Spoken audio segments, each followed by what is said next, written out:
아름다운 교회로 소문난 주님의 은혜 교회 성도님들을 뵙게 되어 큰 기쁨으로 생각합니다. 이번 주일과 다음 주일에 걸쳐서 욥기 전반부를 함께 고찰할 텐데 하나님 주시는 큰 위로를 경험하게 되시길 소망합니다. 우리 믿는 성도들에게는 고통의 문제가 어떻게 보면 아주 실존적인 문제라. 그러나 우리가 이런 고통의 문제 앞에서 그에 대한 해답을 찾기 위해 성경책을 찾게 될 때에 주로 욥기를 들여다보실 텐데 아마 욥기가 이해하기가 쉽지 않다라는 느낌을 받으실 것 같습니다. 사실 이 부분에 있어서는 여러분들뿐만 아니라 구약 학자들도 동일한 의견을 내놓습니다. 최근에 있었던 우리 구약 욥기와 관련된 학술 대회에서 한국교회의 저명한 구약 학자들도 욥기가 해석하기 쉽지 않은 책이다라는 말씀을 한 바가 있는데, 여러분, 이 어려운 욥기지만 욥기를 연구한 저로서 이 짧은 시간 동안 욥기가 잘 이해되고 욥기 가운데 하나님께서 의도하신 그 의미가 무엇인지를 여러분들에게 잘 전달드리도록 하겠습니다. 자, 우리가 욥기를 이해하기 위해서는 먼저 이 욥기가 속해 있는 구약 지혜서를 살펴야 합니다. 우리 구약 전체를 모세오경, 역사서, 선지서, 시가서로 분류할 때에 먼저 모세오경, 역사서, 선지서는 하나님께서 타락한 세상을 구속해 가시는 어떤 구속신학적인, 구속사적인 내용을 담고 있다라고 할 수 있겠는데요. 이와 다르게 구약의 시가서 중에서 구약 지혜서인 잠언, 아가서, 전도서, 욥기는 창조 신학적인 내용, 다시 말해 창조시 하나님께서 의도하신 창조 질서 원리와 창조의 목적을 담고 있는 창조 신학에 관한 지혜를 가르쳐주는 책이다라고 할 수 있겠습니다. 자, 이 구약 지혜서의 내용을 따라서 우리가 그 핵심을 정리해보면, 먼저 잠언은 창조주 하나님께서 창조시 의도하신 창조 질서 원리를 실천적 지혜 관점에서 우리에게 전해주는 그런 내용이다라고 할 수 있겠고요. 아가서는 그 창조의 내용 중에서 특히 하나님께서 창조시 제정하신 결혼 제도를 가르쳐주는 노래다라고 할 수 있겠습니다. 자, 한편 전도서와 욥기는 조금 다른 차원에서 접근하는 책들인데요. 먼저 전도서는 창조 질서 원리대로 창조 목적대로 살아감에도 불구하고 우리에게 도래하는 이 공허함의 문제, 죽음의 문제, 그럼에도 불구하고 우리가 변함없이 창조 질서 원리대로 살아가야 될 이유를 가르쳐 주는 것이 전도서입니다. 자, 한편 욥기는 창조 목적대로 창조 질서 원리대로 살아가면 이 땅에서 잘 돼야 될 것 같은데, 이러한 성도들도 동일하게 고난의 문제를 경험하게 된다는 것이죠. 고난의 상황 속에서도 변함없이 창조 질서 원리대로 살아가야 될 그 이유를 가르쳐 주는 책이 바로 욥기다라고 할 수가 있겠습니다. 자, 이것을 요약해 보면요, 결국 구약의 지혜서는 창조 목적, 창조 질서 원리를 지혜 관점에서 우리에게 제시하는 책인데, 먼저 잠언은 일상 가운데 삶의 모든 영역에서 우리가 하나님을 경외하며 창조 질서 원리대로 살아가야 될 그 실천적 지혜를, 나아가 전도서와 욥기는 인생의 공허함 속에서, 나아가 고난의 상황 속에서도 변함없이 하나님을 경외하는 그 창조 질서 원리대로 살아가야 될 지혜를 가르쳐주는 책이다라고 할 수 있겠습니다. 결국 우리는 잠언, 전도서, 욥기를 통해 어떤 상황 속에서도 변함없이 신실하게 창조 목적대로 살아야 될 이유를 발견하게 된다는 것이죠. 자, 그러면 우리는 이제 욥기를 살필 것인데요, 욥기를 논하기에 앞서서 먼저 욥기가 전제하고 있는 잠언을 짧게라도 고찰해야 될 것 같습니다. 자, 그런데 잠언을 또 살피기 위해서는 잠언이 기초하고 있는 창세기 초반부의 내용을 잠시 고찰할 필요가 있겠는데, 이런 의미에서 우리가 창세기 1, 2장을 먼저 짧게 살피도록 하겠습니다. 여러분, 창세기 1, 2장이 어떤 내용을 담고 있을까요? 결국 하나님의 창조 목적을 우리에게 가르쳐주고, 나아가 나는 누구이고 나는 무엇을 위해 살아야 하는 존재인지에 대한 그 가르침이 여기에 명확히 기술되어 있는데요. 우리는 잘 알고 있습니다. 하나님은 7일 창조를 통해 무에서 유로 이 세상을 창조하셨지요. 자, 그런데 우리가 이 과정에서 특히 눈여겨볼 구절이 있는데 바로 창세기 1장 1절과 2절입니다. 자, 1장 1절에서 태초에 하나님이 천지, 하늘과 땅을 창조하셨다고 말한 뒤에 2절을 보시면 그 땅이 혼돈하고 공허한 상태에 있었다라고 말합니다. 여러분, 어떤 의미일까요? 결국 이 혼돈과 공허는 목적과 의미가 결여된 상태라는 것이지요. 결국 하나님은 7일 창조를 통해 창조 세계의 질서를 구현하시고 목적과 의미를 구현하셨다라고 볼 수가 있는 것입니다. 여러분, 이런 차원에서요, 하나님은 매일 창조 가운데 뭐라고 말씀하시죠? 보시기에 좋았더라라고 말씀하시는 것이지요. 여러분, 이 의미는 결국 창조 세계가 하나님의 계획대로 질서와 목적을 가져가게 됨을 의미한다고 볼 수가 있는 것입니다. 자, 그런데요, 우리 하나님의 7일 창조 가운데 우리가 특히 눈여겨봐야 할 것이 제6일째의 피조세계 가운데 우리 인간을 제일 마지막으로 지으셨다라는 점입니다. 여러분, 이것의 의미가 무엇일까요? 저와 여러분이 하나님의 그 창조 계획의 정점에 있다는 것이죠. 저와 여러분이 창조 세계의 하이라이트라는 것을 이것이 말해주고 있다는 것입니다. 여러분, 그런데 그게 다가 아닙니다. 우리 창세기 1장 26절부터 28절까지를 보시면 하나님이 우리를 하나님의 형상으로 하나님의 모양을 따라 지으셨다라고 말합니다. 여러분, 우리가 하나님의 형상을 따라 모양을 따라 지음받았다는 의미가 무엇일까요? 우선 하나님은 아니지만 하나님을 닮은 사람으로, 하나님의 의와 거룩함을 닮은 사람으로 지으셨다는 의미도 될 것이고요, 나가 특히 이 하나님의 형상으로 우리를 지었다라는 의미는 하나님은 아니지만 하나님께서 파견하신 대리통치자로서 하나님께서 지으신 이 세상을 하나님 뜻대로 관리하고 다스릴 파견받은 왕적 존재라는 의미를 지니고 있습니다. 여러분, 이것이 바로 우리의 정체성입니다. 우리는 창조주 하나님 다음으로 하나님의 그 통치를 위임받아 그 하나님의 통치를 이 땅에서 구현할 대리 통치자입니다. 왕자이고 공주가 바로 우리의 신분인 것입니다. 여러분, 우리의 이러한 고귀한 신분은 이 땅에서만 끝나는 것이 아니라 영원한 새하늘과 새 땅에서 계속 지속된다는 점을 아십니까? 우리 요한계시록 22장 5절을 한번 같이 읽어보실까요? 시작. 다시 밤이 없겠고 등불과 햇빛이 쓸데없으니 이는 주 하나님이 그들에게 빛이심이라 그들이 세세토록 왕노릇하리라. 네. 자, 이 본문을 보시면 새하늘과 새 땅이 임할 때에 왕이신 예수 그리스도께 연합된 우리 성도들은 이 대리통치자의 그 존귀한 신분을 영원히 발휘하게 된다라고 본문은 말하고 있는 것입니다. 여러분, 그렇다면 우리는 하나님의 형상으로서 하나님의 대리통치자로서 어떻게 살아가는 것이 이 목적에 부합되게 살아가는 것일까요? 여러분, 이것은 아주 실제적인 문제이기도 합니다. 여기 많은 학생들이 계시는데요, 와, 많이 부럽습니다. 여러분, 우리 학생들로서 왜 우리는 성실하게 공부하고 미래를 준비해야 되는 것일까요? 여기에 많은 청년분들과 부모님들이 계시는데요, 우리가 월요일부터 금요일까지 성실하게 우리 일터에서 일해야 되는 그 이유가 무엇일까요? 결국 하나님께서는 우리를 대리통치자로 삼으시고 우리 각자에게 은사를 주셨습니다. 그래서 어떤 분들은 학계에서 경제계, 교육계, 언론계, 예체능계, 산업계, 미용계, 패션계 등에서 지금 일하고 계신다는 것이죠. 자, 결국 우리가 하나님의 형상대로 살아간다는 것은 나의 일터에서, 나의 직종에서 예수님이라면 어떻게 하셨을까라는 마음으로 내가 그 일터에서 살아간다면 이것이 바로 대리통치자로 살아가는 것이다 라고 할 수가 있겠습니다. 우리 학생들도 마찬가지죠. 여러분, 왜 공부해야 됩니까? 바로 하나님의 형상으로서 대통치자로서 신실하게 살아가기 위함이라는 거예요.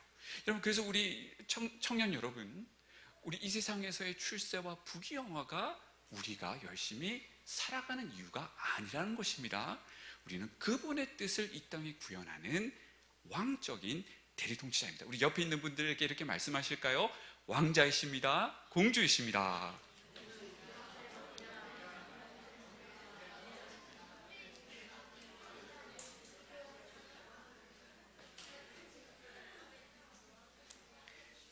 자, 지금까지 창세기 1, 2장의 이 내용을 다음 도표로 한번 정리해 볼 수 있을 것 같은데요.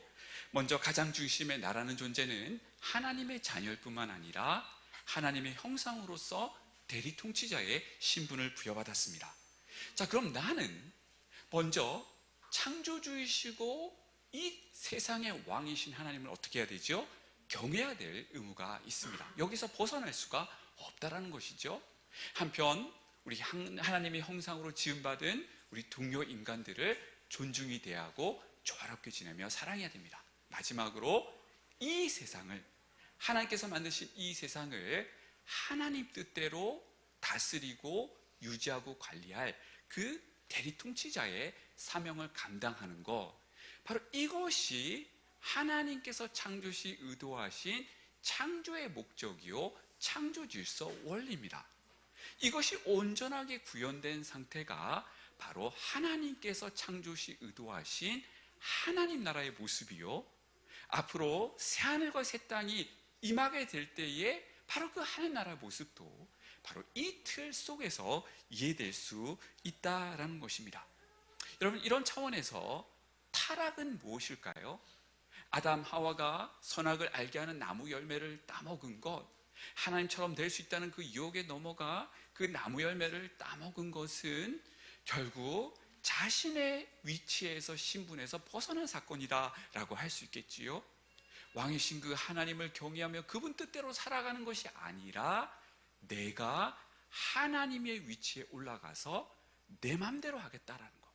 하나님께서 우리에게 주신 그 많은 은사들, 대리통치자로서의 그 재능들, 나의 힘, 지혜, 물질, 시간 등을 하나님을 위해 사용하는 것이 아니라 마치 내 것인 양, 오늘 하루가 내 것인 양, 나의 만족과 영광을 위해 살아가는 것, 이것이 바로 타락의 본질이라고 할 수 있습니다. 여러분, 타락한 인간은 하나님과의 이 관계가 이미 잘못되었기에 동료 인간들을 사랑하는 것이 아니라 오히려 미워하고 피해를 주고, 나가 이 세상을 하나님 뜻대로 관리하고 다스리는 것이 아니라 온갖 전쟁과 테러와 환경 오염으로 오히려 이 세상을 파괴하는 일들을 타락한 인간들이 하고 있다는 것이지요. 여러분, 결국 하나님은 혼돈 가운데 7일 창조를 통해 질서와 목적을 구현하시려고 했다면, 타락으로 인해서 그 질서와 목적이 오히려 혼돈으로 회귀하는 한 사건이 바로 타락 사건으로 인해 일어나게 됐다라는 것입니다. 자, 여러분, 그럼 우리가 이제 창세기 1, 2장의 창조 질서 원리에 관해 살폈는데요. 자, 이것이 더 구체적으로 실천적 지혜 관점에서 기술된 책이 바로 잠언입니다. 자, 지금 이제 우리가 잠언을 통해 이 창조 질서 원리에 대한 이 지혜를 살필 것인데요. 자, 먼저 이 잠언에서는, 특히 잠언 8장에서는 잠언에 기술된 그 수많은 그 잠언의 지혜가 먼저 하나님이 창조를 시작하시기 전에 세우신 창조의 설계도라고 잠언 8장에서 이야기합니다. 자, 두 번째로 이 잠언에 기술된 수많은 지혜의 가르침들은 창조 시에 하나님의 곁에 있어 하나님의 창조 도구로 사용되었다라고 말하고요. 세 번째로 잠언의 지혜는 창조 이후에는 인간 세상에 거하며 하나님 만드신 세상이 하나님이 세우신 질서대로 움직이며 유지될 수 있도록 붙들고 있는 세상의 질서 역할을 한다라고 말하고 있습니다.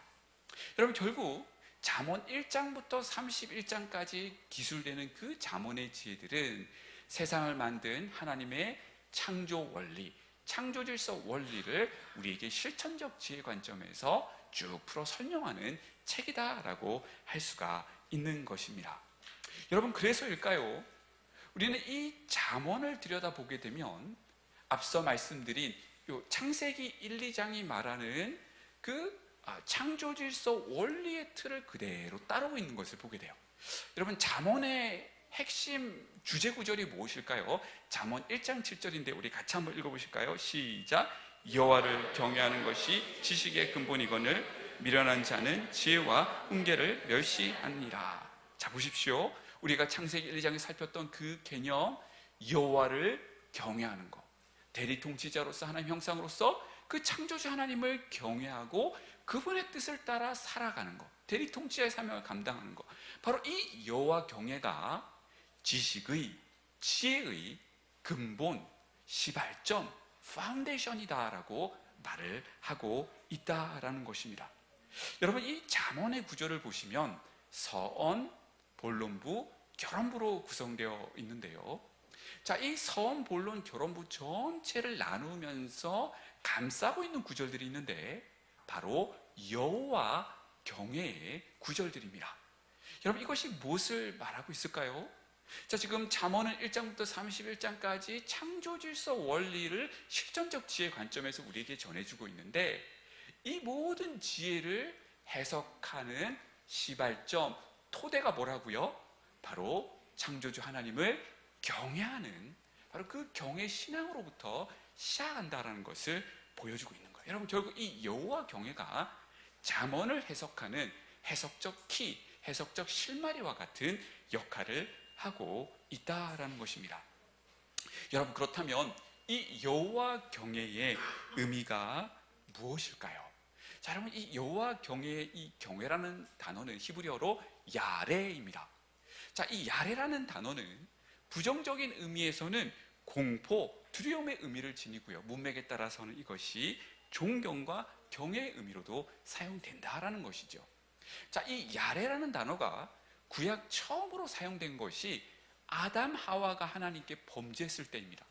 그들이 범죄한 이후 야레, 두려워서 숨었다라는 표현에서 이 표현이 처음 등장하게 된다는 것이죠.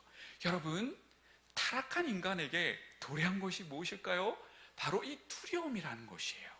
타락한 인간은 따라서 이 두려움을 해결하기 위해서 무엇을 더 움켜쥐려고 하는 방향으로 나갈 수 있겠죠.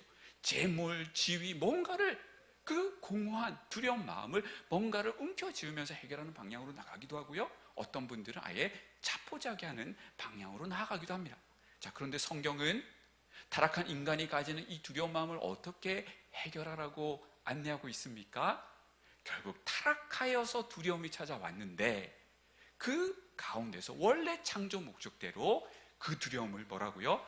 하나님을 두려워하는 곳으로, 바로 여호와 경외로 가져가라고 성경은 말해주고 있는 것이죠. 결국 타락한 인간이 다시 원래 창조 목적대로 그 하나님을 경외하며 그분의 뜻대로 세상을 통치하고 다스리는 삶을 살 때에 이것이 이 모든 타락에 대한 해결책이다라고 말하고 있는 것입니다.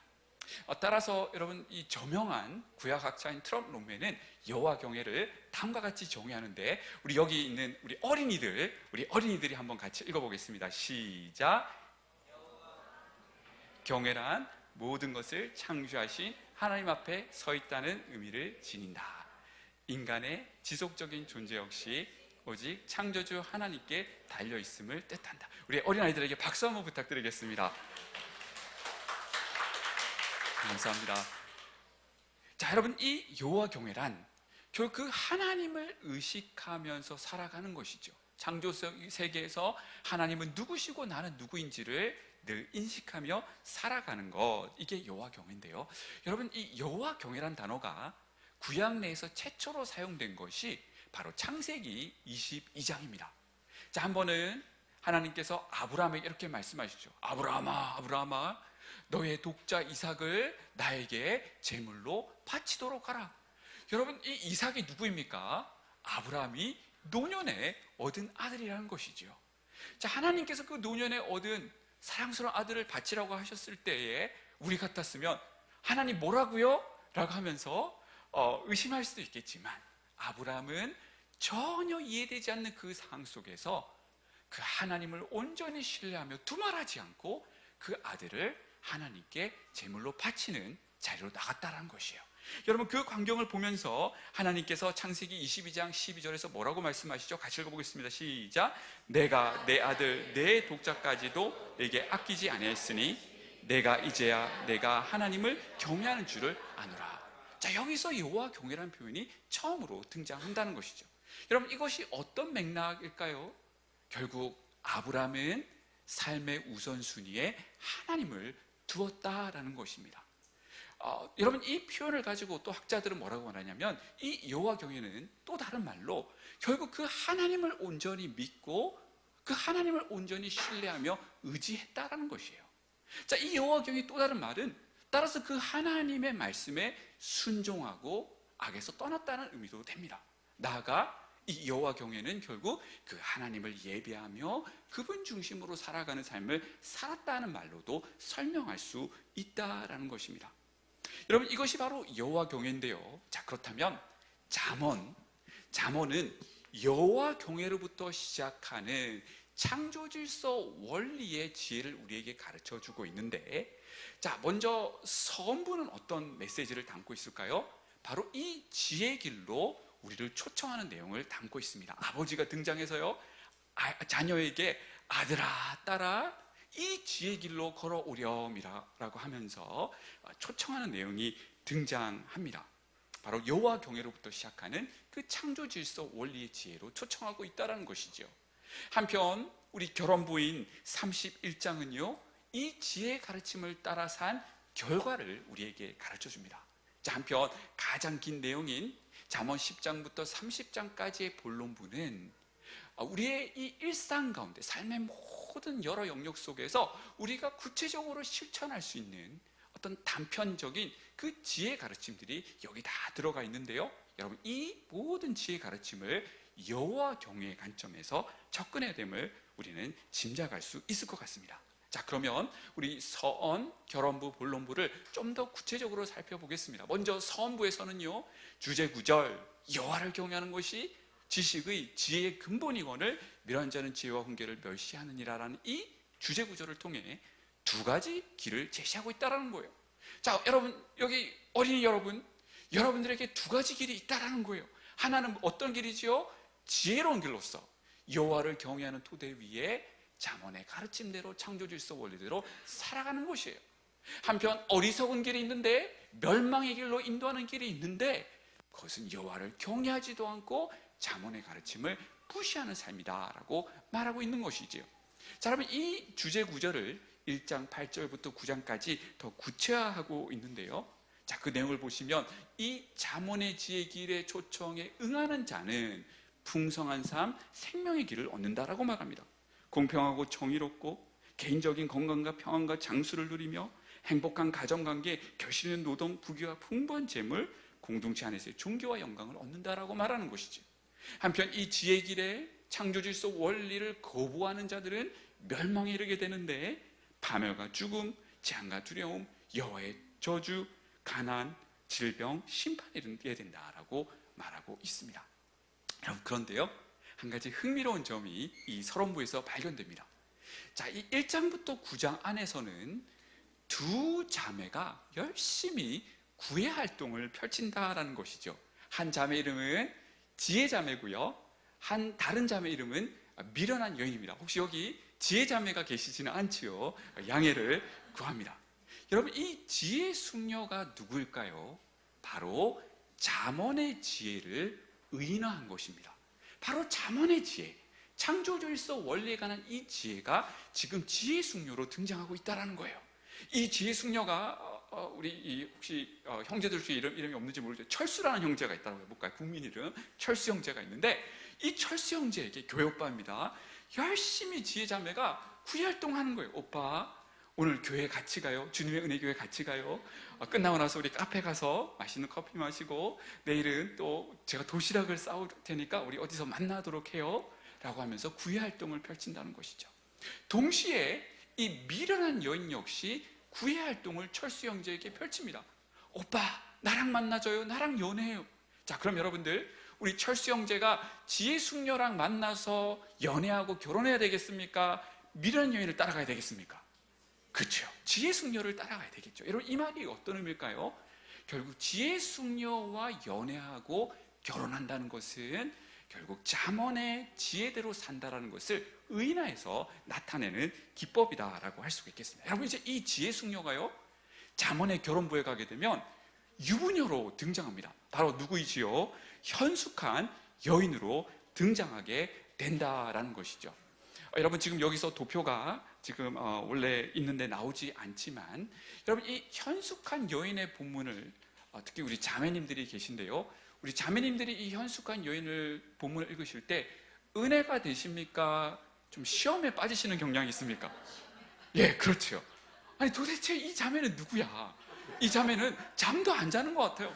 혼자서 가정을 다 돌보고요, 가정의 사업도 다 경영하고, 한편 이 남편은요, 존귀하게 성문에 앉아서 장로들하고 대화만 나누고 있고, 도대체 이 가정이 어떤 가정인지 이해가 되지 않을 정도로 이런 생각이 드시는데, 여러분, 이 현숙한 여인 본문이 말해주는 바가 뭘까요?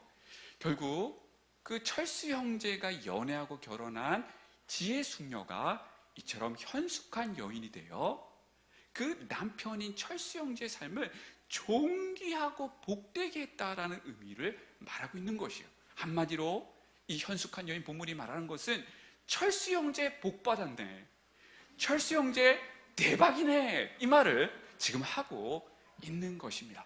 여러분, 다시 말해서요, 우리 청년들이, 우리 어린이들이, 우리 성도님들께서 이 잠언의 지혜대로 창조 원리대로 살게 될 때에 창조 세계에서 복받는 정말 존귀하고 형통한 인생이 된다는 것을 이렇게 재미있게 설명해 주고 있다는 것입니다. 자, 이처럼 성과 결혼부에서 우리가 그렇게 살아야 될 동기부여를 한 잠언은 이제 가장 긴 잠언 10장부터 30장까지의 본론부에서 아주 우리 삶에 적용할 수 있는 구체적인 지혜 가르침을 전해주고 있습니다. 하나님과의 관계에 대해, 가족과의 관계에 대해, 친구와 이웃에 대해, 말에 대해, 성품에 대해, 사회 등등에 대해. 자, 여러분, 이 모든 것들을 우리가 다음의 도표로 정리해 볼 수 있을 것 같아요. 예, 바로 이것이죠.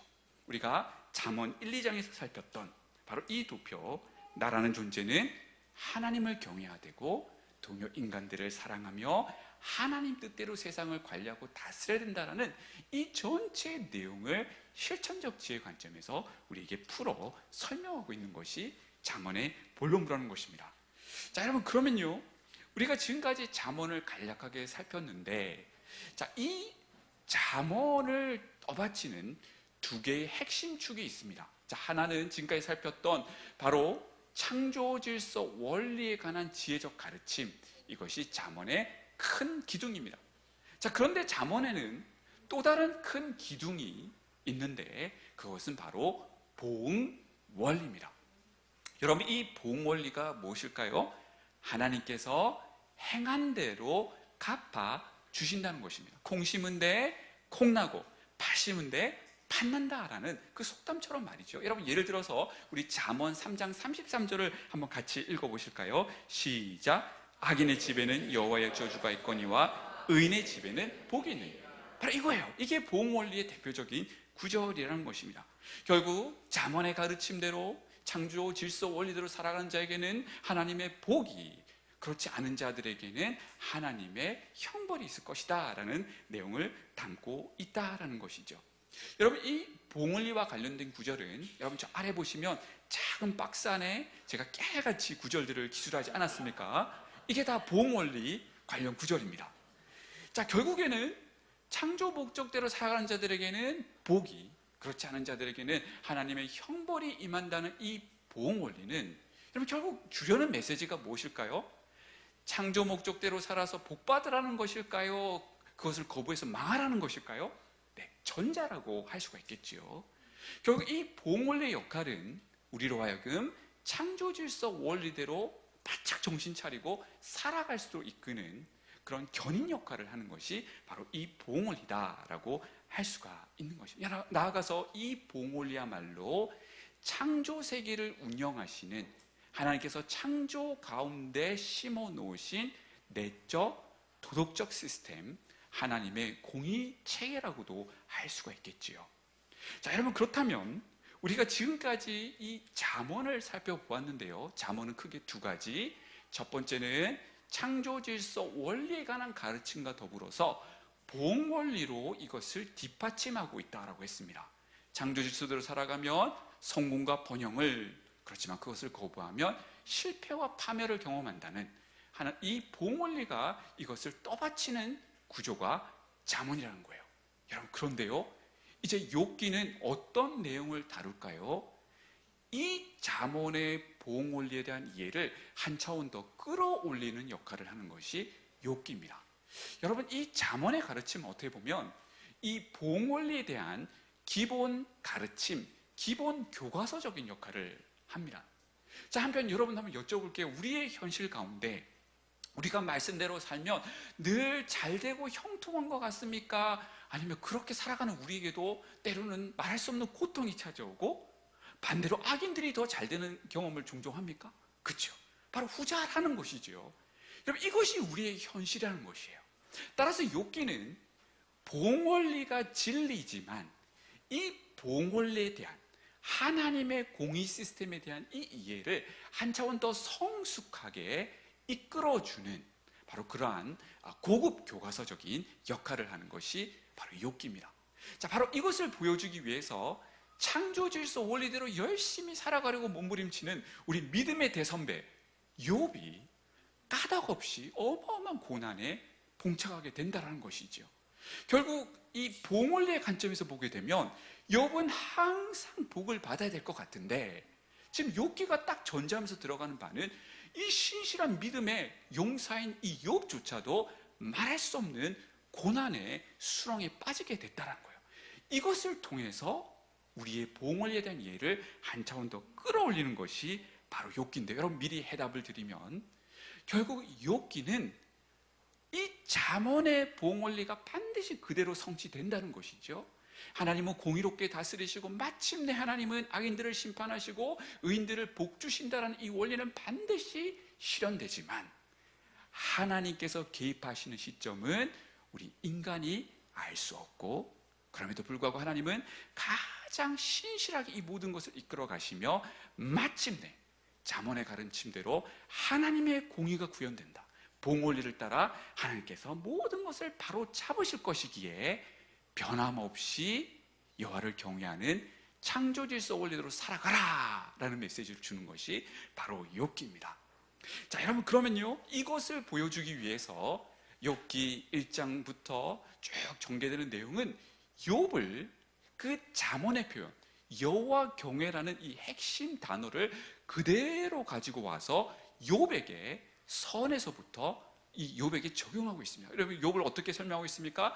온전하고 정직하여 하나님을 경외하며 악에서 떠난 자라고 반복해서 말하고 있지요.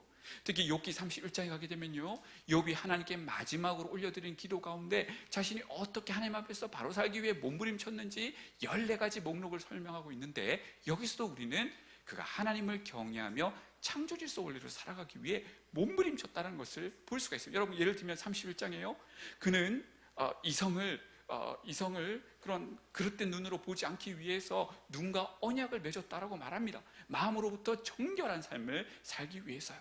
거짓과 기만을 멀리하고 나아가 가난한 자들에게, 과부와 이방 나그네들에게 문을 열어서 그들을 돕고 사랑을 베풀기에 주저하지 않았다라고 말한다는 것이죠. 결국 여호와를 경외하며 창조 질서 원리대로 살아가기 위해 애썼던 그의 모습을 바라보게 되는데요, 여러분, 이 욥기 1장 1절 온전하고 정직하며 하나님을 경외하며 악에서 떠난 자라는 이 표현은 사실은 잠언의 그 표현들을 그대로 가져오고 있습니다. 우리 잠언을 같이 한번 읽어보실까요? 시작. 그는 정직한 자를 위하여 완전한 지혜를 예비하시며 행실이 온전한 자에게 방패가 되시나니 스스로 지혜롭게 여기지 말지어다 여호와를 경외하며 악을 떠날지어다. 지금 욥이 바로 이 말씀대로 창조 원리대로 신실하게 살아가고 있음을 전제하면서 욥기는 전개되고 있는 거예요. 그럼 따라서요, 이 욥에게는 그의 신실함 때문에 고난이 임했다는 거예요. 한 번은 하나님께서 천상에 계시는데 사탄이 하나님 앞에 나오지요. 하나님께서 이 욥의 신앙을 칭찬하시는데 이 참소자, 고발자 사탄은 악하게 그 하나님 말씀에 반문하며 도전합니다. 하나님, 욥이 까닭없이 하나님을 경외하는 것이 아닙니다. 다 이유가 있습니다. 욥의 신앙은 한마디로 기복신앙입니다. 무엇을 얻기 위해, 복을 받기 위한 신앙이라는 것입니다. 그래서 하나님께서 욥에게 주셨던 많은 복들을 다 거둬가시면 욥이 자신의 신앙을 헌신짝처럼 저버릴 것입니다 라고 이 악한 참소자 사탄이 하나님께 도전하는 내용이 욥기 1장에 나와 있는 것이죠. 우리 하나님은 욥을 굳건히 신뢰하시지 않습니까? 그래서 사탄의 도전에 응하시죠. 사탄은 땅에 내려가 온갖 재앙을 쏟아붓는데 4번의 재앙 가운데 욥이 가졌던 모든 재산, 그리고 욥에게 있었던 10 자녀들이 한꺼번에 죽게 되는 일이 일어납니다. 여러분, 정말 사탄의 주장대로 욥이 가졌던 모든 것이 사라졌는데, 여러분 정말 욥의 신앙이 기복신앙이었습니까? 욥은 자신의 모든 것을 잃고 하나님께 불평과 원망을 쏟아냈습니까? 그게 아님을 입증하지요. 여러분, 욥이 어떻게 반응했는지 우리 욥기 1장 21절부터 22절을 같이 읽으실까요? 시작. 내가 모태에서 알몸으로 나왔사온즉 또한 알몸이 그리로 돌아가올지라. 주신 이도 여호와시요 거두신 이도 여호와시오니 여호와 이름이 찬송을 받으실지니이다 하고, 이 모든 일에 욥이 범죄하지 아니하고 하나님을 향하여 원망하지 아니하여. 그럼 여기서 우리는 이 사탄의 주장과 달리 욥은 무엇이 있든 없든, 건강하든 약하든 기쁘든 슬프든 변함없이 하나님을 신뢰하고 믿으며 그분을 경외하는, 정말 창조질서 원리대로 살아가는 욥의 모습을 발견하게 된다는 것이에요. 여러분, 그런데 여기서 우리는 아주 심각한 질문에 봉착하게 됩니다.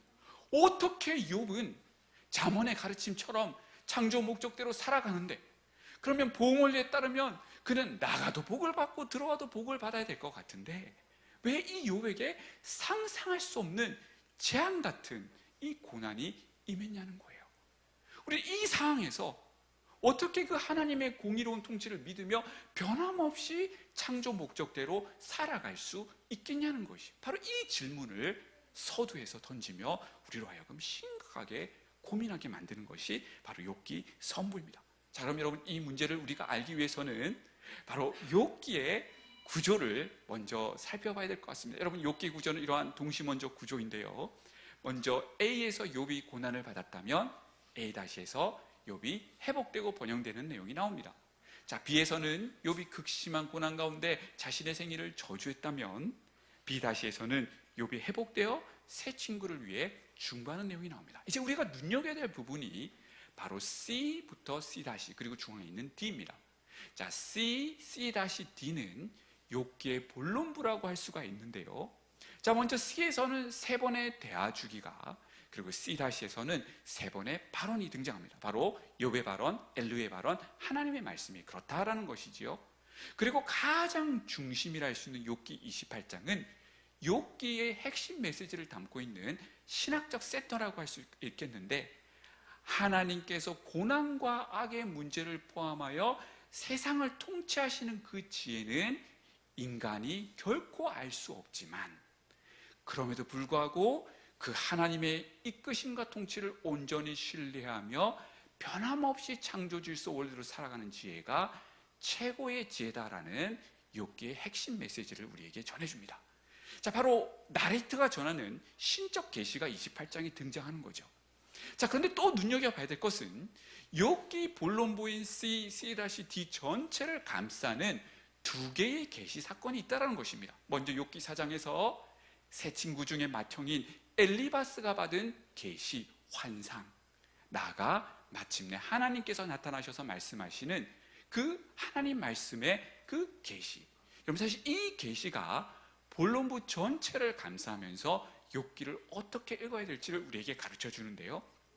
아니나 다를까 이 엘리바스가 받은 이 계시의 출처가 사탄인데, 이 사탄의 환상에 속아 넘어가 결국 엘리바스와 다른 친구들과 엘리후가 욥을 그릇되게 정죄하는 내용이 본론부에서 쭉 전개가 되다가 하나님께서 나타나셔서 이 모든 것을 정리해 주시고 욥을 세우시는 내용이 욥기의 큰 흐름이다라고 할 수가 있겠습니다. 그럼 따라서요, 우리는 이 욥기의 전개를 다음과 같이 볼 수가 있어요. 욥기 1, 2장에서 사탄이 악하게 욥에게 재앙을 가합니다. 그리고 흔히들 생각하시기를 욥이 1, 2장에서만 반짝 등장했다가 완전히 무대에서 사라진다고 생각하는데, 최근 연구는 그것이 아님을 보여줍니다. 바로 세 친구들 중에 맏형인 이 엘리바스에게 사탄이 스스로를 광명의 천사로 둔갑하여 어떤 깊은 밤에 나타나 한 거짓 메시지를 전하는데요, 욥을 정죄하는 메시지를 전하는데, 여러분, 엘리바스는 이 환상의 출처가 하나님이라고 착각을 하는 거예요. 그래서 그 거짓 환상에 넘어가서 욥에게 숨겨진 죄가 있어서 이 고난이 임했다. 다시 말해 하나님께서 봉올리를 따라 욥을 치셨다라는 착각에 빠지게 되고, 여기에 기초에 욥을 신랄하게 정죄하는 발언을 쏟아낸다는 거예요. 여러분, 그런데요, 엘리바스뿐만 아니라 다른 친구들 빌닷과 소발 그리고 엘리우마저도 이 환상의 출처를 하나님이라고 맹신한 나머지 여기에 기초하여 욥을 정죄하고 회개를 촉구하는 바로 그 흐름이 쭉 전개된다는 거예요. 여러분, 이런 의미에서요, 사탄은 그 종적을 감추지 않은 거예요. 그 거짓 환상을 통해 욥을 끝까지 고난으로 몰아넣는 역할을 하는, 여러분, 여기서 우리는 무엇을 발견합니까?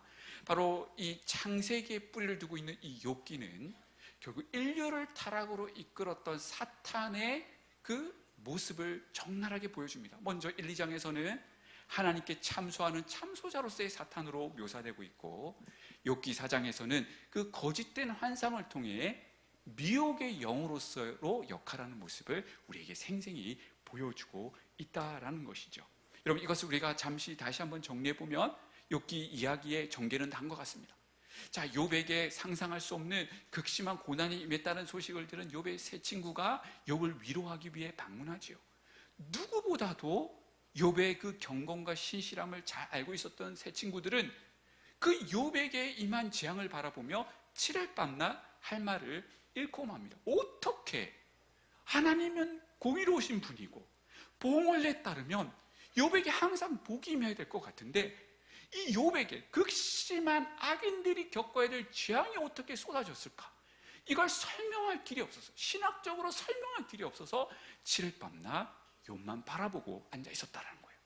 아마도 그 깊은 고민의 시간이 진행되고 있었던 어떤 한 밤 깊은 시간에 사탄이 광명의 천사로 둔갑하여 세 친구 중 맏형인 엘리바스에게 나타나 한 거짓 메시지를 전합니다. 여러분, 그 거짓 메시지의 핵심은 욥을 정죄하는, 욥에게 숨겨진 죄가 있다라는 암시에 관한 그런 메시지였다는 거예요. 자, 이 메시지가 하나님 또는 천사로부터 왔다고 맹신한 엘리바스는 그러면 그렇지, 욥에게 숨겨진 죄가 있었고 하나님께서 봉원리를 따라 욥을 치셨구나라는 확신을 갖게 된다는 것이에요. 그래서 욥이요, 욥기 3장에서 자신의 생일을 저주한 직후에 엘리바스가 기다렸다는 듯이 처음으로 입을 열고 응대하며 그 환상을 소개하면서 욥을 정죄하고 회개를 촉구하는 발언을 하게 되는데요, 그 뒤를 이은 다른 친구들과 엘리후 역시 똑같은 패턴으로 환상의 근거에서 욥을 정죄하는 내용이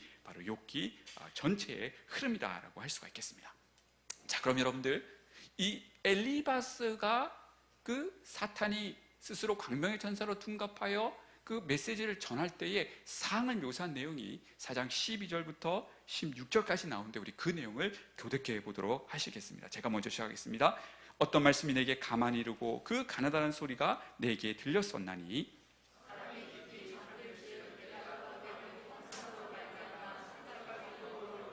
두려움과 떨림이 내게 이르러서 모든 뼈마디가 흔들렸느니라. 그 영이 서 있는데 나는 그 형상을 알아보지는 못하여도 오직 한 형상이 내 눈앞에 있었느니라. 그때 내가 조용한 중에 한 목소리를 들으니. 예, 감사합니다. 뭔가 이상합니다. 예, 감사합니다. 뭔가 이상합니다.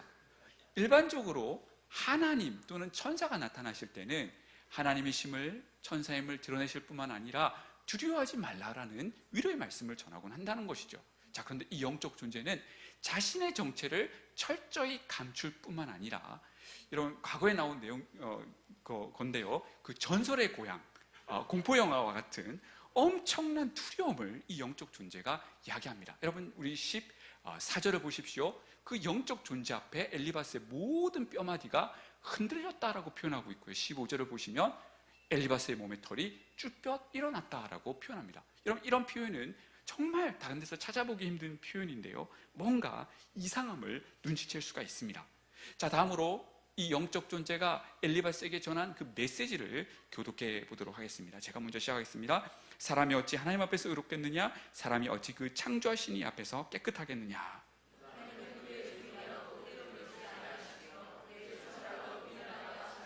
하물며 흙집에 살며 티끌로 털을 삼고 하루살이 앞에서라도 무너질 자이겠느냐?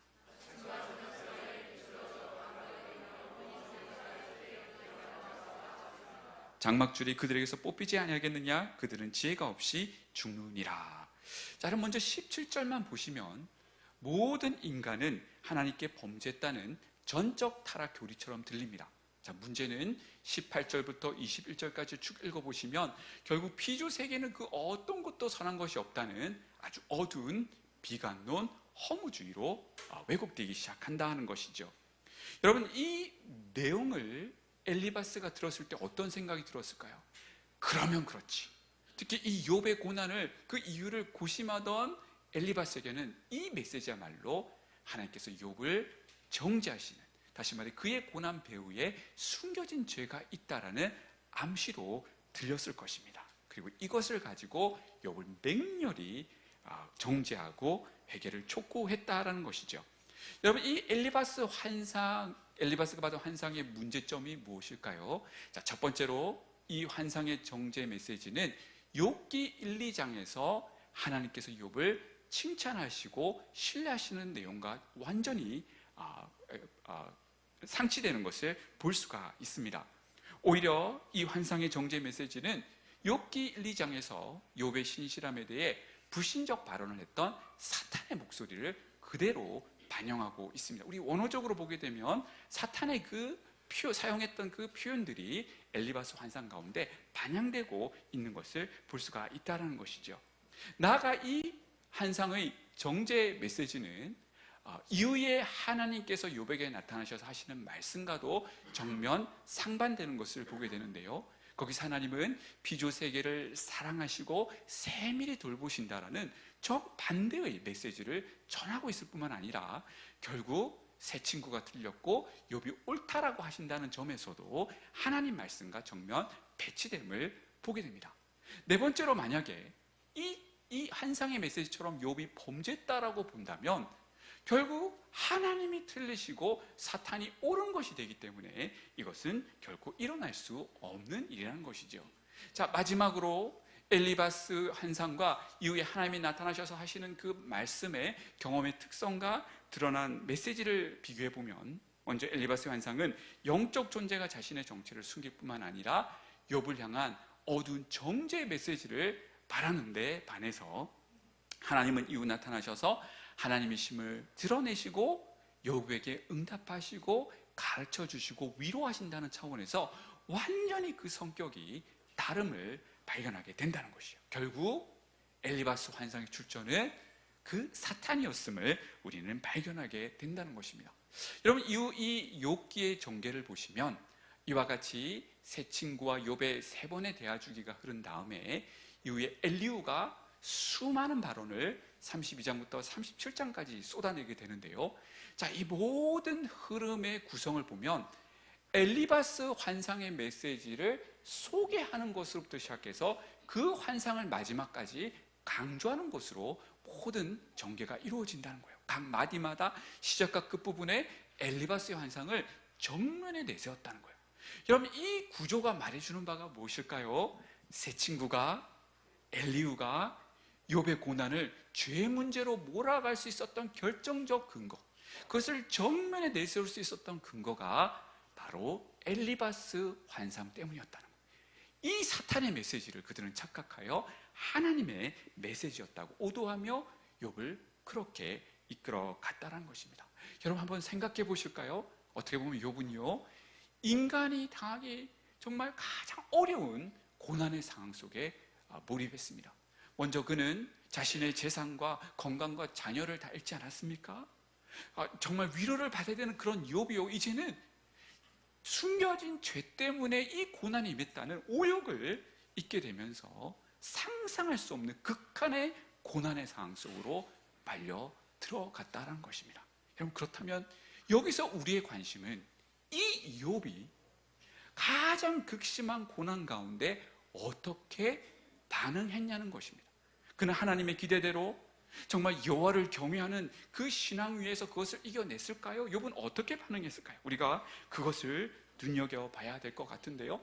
자, 먼저 이런 관점에서 우리가 이제 욥기 전체의 흐름을 정리해 보면, 먼저 서론부와 종결부의 역할입니다. 여러분, 욥기의 서론부와 종결부가 우리에게 주는 메시지가 무엇입니까? 욥은 신실했고 욥은 그 고난 가운데 결국 옳았다라는 것을 보여주고 있지요. 먼저 서론부에서는 욥에게 고난이 찾아온 것은 그의 죄 때문이 아니라 그의 신실함 때문이었음을 보여주고 있고, 그 무시무시한 환난 속에서도 그는 범죄하지 않고 시험을 잘 통과했음을 보여줍니다. 자, 한편 결론부는 뭐라고 말하고 있습니까? 결국 욥이 옳다라고 하나님께서 말씀하시죠. 우리 42장 7절 같이 한번 읽어보겠습니다. 시작. 여호와께서 욥에게 이 말씀을 하신 후에 여호와께서 대만 사람 엘리바스에게 이르시되 내가 너와 내 두 친구에게 노하나니 이는 너희가 나를 가리켜 말한 것이 내 종 욥의 말같이 옳지 못함이니라. 욥은, 하나님은 세 친구가 틀리고 욥이 옳다며 욥의 손을 들어주시는 것을 보게 됩니다. 자, 그러면 우리가 이처럼 서론부와 결론부를 살폈는데 본론부는 어떤 내용을 담고 있을까요? 우리가 이제 이 부분부터 다음 주에 자세히 살필 것인데, 이제 여기서는 그 핵심만 여러분들에게 말씀을 드리며 말씀을 정리하려고 합니다. 여러분, 이 핵심 부분, 다시 말해 욥기 3장부터 42장 6절까지 이르는 이 긴 본론부, 어떻게 보면 우리가 좀 회피하고 싶고 이해가 잘 되지 않는 이 본론부는 결국 세 친구와 엘리후, 욥이 난상 토론을 펼치는 내용을 담고 있는데요. 자, 지금 여기서 핵심적으로 던져지는 질문, 그래서 세 친구와 욥, 엘리후가 그토록 열정적으로 토론을 했던 그 토론의 핵심은 하나님께서 세상을 어떻게 통치하시느냐에 관한 질문이었습니다. 여러분, 이 욥과 세 친구가 바라봤던 하나님께서 이 세상을 다스리시는 통치 원리를 그들은 잠언의 가르침처럼 보응 원리라고 보았다는 거예요. 자, 하나님께서 창조 세계를 보응 원리를 따라, 이것이 바로 하나님의 공의 체계로서 그렇게 다스리신다라고 보았다라는 것이에요. 여러분, 세 친구의 입장에서는 이 엘리바스의 환상 덕분에 보응 원리를 따라서 욥에게 징계가 임했다라고 보는 그 프레임으로 나갈 수 있었다는 거예요. 결국 환상 덕분에. 결국 욥의 고난은 숨겨진 죄 때문이었고, 하나님이 보응 원리를 따라 이 세상을 통치하신다는 아주 그냥 단순한, 너무나 단순한 그런 결론을 내렸다라는 것이죠. 여러분, 한편 욥은요, 이것이 그렇게 단순한 문제가 아님을 발견하게 됩니다. 그 역시 하나님께서 공의롭게 보응 원리를 따라 세상을 통치하심을 믿고 있었지만, 자신의 이해할 수 없는 그 무고한 고난 속에서 보응 원리가 제대로 작동하지 않는 것 같다라는 심각한 신학적 딜레마에 봉착합니다. 다시 말해 보응 원리의 한계를 발견하며 이 신학적 딜레마를 하나님께서 해결해 주시도록 기도로 물어보는, 하나님께 기도하는 내용이 사실은 욥의 발언의 상당수를 차지합니다. 다시 말해 하나님께서 공의로 이 세상을 다스리시는 것이 맞습니까? 이 질문을 욥은 하고 있는 것입니다. 여러분, 이런 차원에서 우리는 이 잠언이 아주 기본 교과서처럼 보응 원리에 대한 내용을 아주 단순하게 우리에게 제시한다면 이것이 진리지요. 욥기는 이 보응 원리에 대한 이해를 한 차원, 이 욥의 고민을 통해서 한 차원 더 성숙하게 이끌어 주는 것을 발견하는 것이죠. 이 욥의 고민, 욥이 하나님께 올려드렸던 이 고민들이 사실 우리의 고민이 된다는 것입니다. 여러분, 사실 이 욥기는 결국 하나님께서 마침내 모든 것을 바로 잡으시나 그 시점을 알 수 없음을 우리에게 가르쳐주는 역할을 한다고 했죠. 여러분, 사실 보시면요, 악인과 죄에 대한 하나님의 보응, 심판이 현세 당장 임하기도 합니다. 그러나 우리가 성경을 찾아보면 때로는 그것이 더디 임하기도 한다는 것이죠. 여러분, 어떤 경우는요, 특히 이 순교자들의 이 억울함은 마침내 주님 재림시의 그 모든 것을 갚아주시겠다라고 말씀하고 있는 거예요. 그럼 결국에는 하나님의 개입의 때, 하나님께서 우리 신실한 성도들을 위로하시고 신원하시고 악인들을 심판하시는 그 시점의 때는 우리가 알 수 없어요. 그런데 욥기가 말하려는 것은 우리는 그 하나님의 통치제를 알 수 없지만 그 하나님은 가장 완벽하게 이 모든 것을 이끌고 계시기 때문에 비록 이해가 되지 않더라도 그 하나님의 통치를 온전히 신뢰하며 변함없이 창조질서 원리대로 사는 것이 우리 성도같이 할 수 있는 최고의 믿음의 길이요 지혜임을 가르쳐주고 있는 것이에요. 이런 차원에서 우리 지혜서들 중에 가장 고급 과정이다라고 할 수가 있는 것이죠. 여러분, 이런 차원에서요, 우리가 이제 이 본론부의 시작이라고 할 수 있는 욥기 3장에서 욥이 자신의 생일을 저주합니다. 여러분, 이해가 충분히 가죠. 어떤 부모님이 10자녀를 잃었는데 내가 차라리 안 태어났으면 좋겠다라고 말하지 않을 부모님이 어디에 계시겠습니까? 자, 그런데 이 욥의 이 탄식의 이면, 욥기 3장 탄식의 이면에는 나아가 그가 그동안 믿어왔던 보응신학, 보응원리가 제대로 작동하지 않는 것 같다라는 그 심한 회의감이 들어가 있다는 거예요. 욥은 그동안 하나님께서 창조세계를 만드시고 그것을 지탱하는 도덕적 질서, 하나님의 공의 시스템이 바로 보응원리라고 믿어왔던 거예요. 그런데 자신이 상상할 수 없는 이 고난 속에, 억울한 고난 속에 있음을 바라보면서 그 창조세계를 떠받치는 도덕 질서, 하나님의 공의 시스템, 보응원리가 제대로 작동하지 않는 것 같다며 이 창조세계가 혼돈 속에 있다라고 말하기 시작합니다. 그래서요, 창세기 1, 2장에 그 창조 과정의 내용을 전부 역 패러다임으로 바꾸게 되는데요, 예를 들어 창세기 1장에서 하나님께서 빛이 있으라 하셨다면 욥은 그 빛이 없었더라면이라고 말하고요, 3장에서요. 또 창세기 1장에서 하나님은 해, 달, 별들을 통해 창조와 계절을 이루게 하셨다면 욥은 그 해, 날수와 달의 수에 들지 않았더라면 좋겠다라고 말하고요. 창세기 1장에서 하나님은 생육하고 번성하여 땅에 충만하라고 말씀하셨다면 욥은 태에서 죽어 나오지 않았더라면 좋았겠다라고 말하고요. 창세기 2장에서 하나님은 창조 안식에 하셨다라고 기술되고 있다면 욥은 욥기 3장에서 태에서 죽었더라면 평안히 안식하였을 것이다 라고 말하고 있는 것이에요. 자, 이처럼 욥이 이런 자신의 신학적 딜레마를 표현하자 그 이후에 세 친구와 욥의 세 번의 대화 주기가 이어지게 됩니다. 먼저 친구 중 한 명이 말하고 욥이 응답하고 또 다른 친구가 말하고 욥이 응답하는 이러한 난상 토론이 쭉 세 번 주기에 의해서 진행되는데요, 여러분, 세 친구들의 발언의 핵심이 무엇일까요? 그들은 결국 엘리바스 환상에 근거해서 욥을 정죄하고 있는 거예요. 그래서 그들의 메시지를 정리하면, 욥아, 너의 고통은 죄 때문이야, 회개해, 이 말을 하고 있는 거예요. 다시 말해, 회개하라, 천국이 가까웠느니라, 이 말을 하고 있는 것입니다. 한편 욥은요, 자신이 무고함을 천명합니다. 나는 그러한 잘못을 하지 않았어. 나는 왜 보응원리가 작동하는지 이해가 되지 않아. 나는 무고하게 고난받고 있음을 계속해서 항변하는 것이 욥의 발언이라고 한편 볼 수가 있는 거예요. 욥이 계속해서 자신의 옳음을 주장하자 세 친구들의 발언이 두 번째 대화주기, 세 번째 대화주기로 가면서 더 격해지는 것을 우리는 다음 주에 보게 될 것입니다. 결국 우리는 세 친구들의 발언을 정리해 보게 되면 그들은 보응원리를 가지고 우리 성도들이 겪는 이 무고한 고난의 문제를 설명하려 한다는 거예요. 여러분, 이 틀이라면요, 우리 순교자들도 어떻게 보면 자신이 죄 때문에 그렇게 순교를 당했다라는 아주 말도 안 되는 결론을 내릴 수밖에 없는 것이죠. 한편 욥은요, 바로 이 문제를 대한 해답을 하나님께서 주시는 과정 속에서 욥은 고뇌하지요. 그래서 어떤 고뇌를 하게 됩니까? 자신은 보응원리, 보응신학을 믿고 있지만 보응원리로는 다 설명되지 않는 자신의 고난의 문제와 주변에 득세하는 이 악의 문제를 솔직하게 대면하면서 바로 이 딜레마를 하나님께서 만나주시고 응답해 주시도록 기도하는 것이 욥의 이후 전개 흐름이다라고 볼 수가 있겠습니다. 사랑하는 성도님들, 지금까지의 말씀을 우리에게 적용하며 오늘 말씀을 마무리하고자 합니다. 우리는 지금 하나님을 경외하며 창조 목적대로 살아가기 위해 있었던 욥에게 까닭없는 고난이 임했음을 살폈습니다.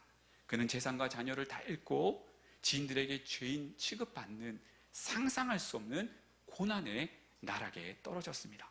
그런데요, 이것은 비단 욥의 이야기일 뿐만 아니라 우리의 이야기일 수 있습니다. 타락한 세상을 살아가는 우리, 사탄과 악인들이 영원한 형벌에 들어가기 전까지는 우리 역시 억울한 고난 가운데 처할 수 있습니다. 자, 여기서 중요한 것은 고난 가운데 우리가 어떻게 반응하냐는 것입니다.